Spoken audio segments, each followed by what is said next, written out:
Saya dengar mengikuti lah. Saya lucu juga dengan ucapan-ucapan Presiden dan pemimpin AMDAP di Pimpinan Agung UMNO. UMNO sekarang ni Pimpinan Agung, tapi mereka masih dipimpin oleh AMDAP.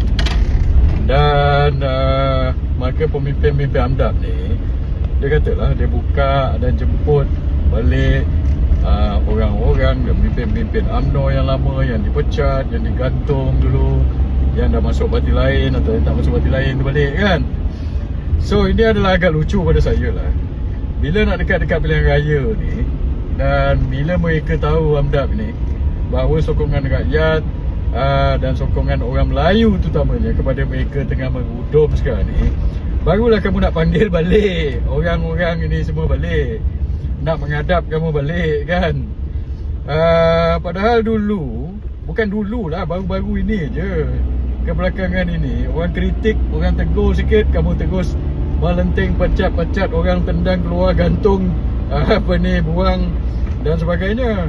So sekarang kamu nak orang-orang ini pergi menghadap kamu balik dikala kamu dalam keadaan yang lemah, yang sokongan terhadap kamu ini tengah mengudum. Kamu nak suruh mereka-mereka ni semua panggil balik dan nyokong kamu balik.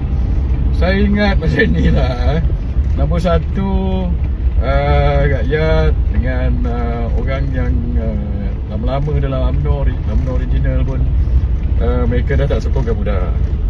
So kalau kamu panggil mereka balik dikala kamu sekarang ni memerlukan sokongan, desperate memerlukan sokongan, maka nampak macam kamu ni gila talak pun ada juga. Macam saya personally, saya dah cakap lama dah, saya kata selagi UMNO ni dipimpin oleh AMDAP mantap, saya takkan pergi balik. Buat apa saya nak sokong AMDAP mantap, buang masa saya je. Nombor satu.